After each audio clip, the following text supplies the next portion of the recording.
What's up, YouTube family? Welcome back to Solomon's Vineyard. It is a beautiful Sunday in Baton Rouge, and this is Old School Sunday.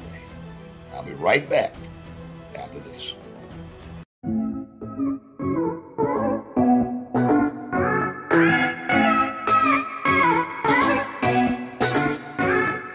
Welcome back to Old School Sunday, family. It's Sunday. Thank God for another Sunday, and I'm hoping it all is well with you and your family, and that you're smelling good. All right, and today we're going to talk about a fragrance that came out in 1972. Oh, that was a long time ago. I was born in 76, so you know, I'm not going to tell you how old I am. Amen. But you should already know. All right. Anyway, I'm just having fun. I feel real good this evening. And it feels good here this evening in Baton Rouge. And I'm so glad that God let me see another Sunday to do this segment. And basically the concept is I look for fragrances that are very old, fragrances that bring back some nostalgia, that brings back some memories, fragrances that we all grew up on and remember, fragrances that we smelled coming up as youth. And actually what some of the fragrances started us on our journey, okay? I'm not really worried about the batch. You know, if I was concerned about the batch, then I probably wouldn't have this segment, because finding batches that are original are very hard to do. Now, that isn't to say that we don't get lucky, and some of us locate through friends, family, or some store. And I have been one of those people that have found fragrances that have some batches that was original, okay? But then sometimes you just find a older fragrance, but it has been reformulated, okay? And that's most of the time that's what we find. So I'm not really concerned about the batch or batch code or nothing like that. I'm more concerned about the fragrance, the memory it evokes, and the nostalgia that it brings back, okay? So let's go and get into the fragrance. Like I said, this fragrance I'm talking about, it came out in 1972, before I was even born. It's this company's first fragrance, okay? And we're talking about none other than Pierre Cardin. This is the bottle. As you see, to me, it looks like a microphone. We was just sitting up here thinking about what do we think this looked like, and I said microphone. My daughter said a dome up here, and I had the box, but of course, you know, I threw it away because we're more concerned about the bottle and the juice. Okay, so Pierre Cardin. Pierre Cardin is was a designer, French designer that had, you know, designed clothes back in the 40s. He worked for Christian Dior back in 1945. He created some clothing, and he did a couple of other things, outerwear, and then he got into the fragrance game. And this is his first fragrance, you know, just to look back at who he is. And many of my subscribers are at least 30 and up. You guys know about some of the fragrances that came out in the 70s, 80s, you know, 60s, and the 90s, okay? And this is one that a lot of us know about. I wore it a week or so ago, and the groups that I posted it in loved it. And so I'm here today previewing it, just giving you a little talk about this fragrance. And this brings back a lot of memories for myself also. I smelled this all throughout the 80s, the 90s, and then it kind of died out, you know, in the late 90s, early 2000s. But let's get on into the scent. This is how the cap comes off. You see, it makes the perfect sphere, but it comes off like that, and then this is what you have. You have the atomizer here. You see the half sphere with the atomizer sticking up out of it. Now you could say it looked like a flower in bloom, maybe. Okay, you got the clear bottle with the juice on the inside, as you see. See that? All right, I think this is a 1.7. And I didn't pay much for this at all. I think I might have paid $9, $10 maybe for this Pierre Cardin fragrance. So let's see what it smells like. All right. Lord, I'm going to go and spray it on my skin for y'all. Put my skin on the line, all right? Look at that. Look at that atomizer. That stuff will spray. It shoot like a missile when it come out, all right? Oh, you can tell this is a 70s, 80s fragrance. Oh, man. And this stuff is strong. Now, I looked at the notes and I thought I would find musk, but there's no musk, surprisingly, okay? Now, what I'm going to do is put the notes up here like I always do, the year it came out, and then I'm going to talk about the scent. All right, now, up top, what you get is you get citrus, you get grapefruit, lemon, bergamot, freshness. Very fresh fragrance, all right? Oh, God. Fresh, clean. It's what you would expect from a fragrance from those times. Now, I couldn't find the nose behind this fragrance, but I'm going to say Pierre Cardin had a lot to do with creating this smell. All right, I'm more than sure he did. But as of right now, where it stands, Cody holds the licensing for this fragrance and any other Pierre Cardin fragrance. All right, so you got a lot of freshness, but interesting, it has oak moss in the heart, in the base, I'm sorry. But in the base, in the heart, and in the base, you got amber in the base, benzoin in the base, leather, tonka bean. So those are notes we recognize. Oak moss is in the base. But in the heart, you got geranium. Wow, geranium in the heart. It smells good, though. It's clean, musky, although I don't see any musk. Talia, won't you read for me the notes again, just for my watchers? Top notes: orange. So you got orange. Lavender. Lavender, it has that.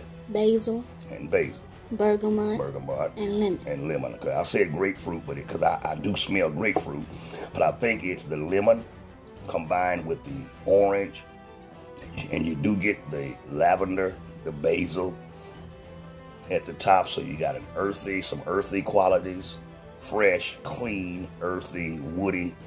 Okay, then you got sandalwood in the heart. Give me some more notes. Middle notes: carnation, sandalwood, patchouli, and geranium. So you got floral in the heart. You got that carnation, which is very common for fragrances of that time. Even Polo, the green by Ralph Lauren, had carnation. Another one, Jaguar, the green bottle, got carnation. Beautiful carnation and gardenia note, okay? So that's common. It's common to hear that. The patchouli, the sandalwood, if you notice, the sandalwood normally in most fragrances today, it's in the base. But now we see it here in the 1772, it was in the heart, okay? Now you may see the patchouli, sandalwood in the heart sometime, but mainly you're going to see that in the base, okay? Carnation, lavender, my God, musky. That's that oak moss I'm smelling, okay? Wow, you're not picking up any patchouli. I'm sure it's there in the dry down. You got vanilla in the base, okay? Vanilla, benzoin, amber, tonka bean, leather. So that's what you're betting to get. So I believe that the lavender you're getting, the basil, the lemon, the citrus, of course, the carnation, the sandalwood, you get all that. But then the leather gives it this musky, earthy tone along with the oak moss. And this is great. This is great to say. It's a 1972 fragrance. It's still being sold in stores, you know, your rack stores, I know Amazon carry it. I know Walgreens carry it. Now, I understand that fragrances are subjective, and I know everybody's not going to like scents like fragrances like this. I know it, okay. But there are still people like myself, and there are some other YouTubers that love fragrances like these. Not that, and I don't know what people be thinking, not that we finna wear this every day now, but it's great to have. Okay, it's good to wear these sometimes. It's good, especially when you want to feel nostalgic, if you want a certain memory that to be evoked, or if you're thinking about times when you were growing up as a child, it's great to have fragrances like this around. And even if you only spray just one spritz, that's good, you know. And that's me personally. I love fragrances that contains oak moss and benzoin and vanilla. Now you don't get much vanilla smell in here, although if you sniff closely, you can pick it up. But you get a lot of the oak moss, the sandalwood. You get those floral notes that's in the heart, that geranium. You get a little powderiness from that geranium. You get the basil along with a little of the citrus and the lemon. And once that tartness dry up, okay, and it evaporates, you're left with a nice, woody, earthy, mature, because this certainly is a grown man fragrance. And when this fragrance came out, it was very popular in those times. It was. And it was popular for at least 10 good years for sure, okay? And I was used to see it even back then when I would shop, go with my father, with my cousins and uncles, looking for fragrances. I would always see Pierre Cardin. And I'm glad to see it's still around. It's still being sold, you know, kind of cheap. I'm sure it's reformulated, but it still contains the strength and power that it had back then. You're still getting that 80s and 70s vibe. Oh my God. And come on, all the older men are not gone, all right? They're still around. There's still brothers that wear fragrances like this, the Polos of the world, the Quorums of the world, the Aqua Quorums, okay? There's Yves Saint Laurent Corals, that's another one. The one-man shows, there are people that still prefer to wear fragrances like this, and I'm so glad that I'm able to find some of them. It's hard locating some of these fragrances. So whenever I see them, I snatch them, and I put them in my collection. So after a while, I'm going to have a nice collection of fragrances from the 70s, 80s, and 90s. You can't get too caught up in the fragrances that we're smelling now, because they have taken their scent profiles from fragrances such as this, okay? Barbershop smells, aromatic, woody, floral fragrances. That's all they're doing. There's nothing new under the sun. Everything is basically just making a big circle. So I know Julio Ayala. He's close to my age or older. And I know he loves fragrances like these. Smelly Sweet. I know you, brother, you love fragrances like this. Scents of South Jersey. Old Khaled. I know he also has a segment where he talks about fragrances from those times. So there's still guys out here like myself who love, everybody not into the fresh, sweet, almost borderline unisex smelling fragrance. Now, I understand the Versace's and the citrus opening fragrances like I wore Lacoste White today, earlier, not today. I wore the L1212 Blanc yesterday, and I wore Cedroc Boisé today. So I get it, okay? I know that fresh, citrusy, sweet fragrances are normally mass appealing fragrances. But this one got tonka bean in it, and that's a note that's very famous that you hear in a lot of the fragrances we preview now, okay? So this is a great fragrance still. And I'm not going to badmouth it. I'm not going to talk bad about it, because I can find almost something good about any fragrance, okay? And this is one of those times. Now, is it something that you're going to wear a lot of now? No, okay? Is it something that you're going to smell a lot now? Of course not unless you own it, okay? But it's great to have in your collection for those times when you want to feel some nostalgia, you want to remember and take a look back. It's great to have something to identify with those times. So this has been my preview, and just a little look at Pierre Cardin. I have not forgotten him, and I know some of you have not either, right? So if you want to get your hands on this fragrance, you can check Albertsons, your local Albertsons or rack store, or check your online discounter, and you can probably pick this up for very, very cheap, okay? If you're new to Solomon's Vineyard, go and hit that subscription button, hit the notification bell, the bell icon down below. Don't forget to share, and don't forget your comment in the comment thread. Make sure you like the video, okay? And that's really all you have to do. You don't need no money.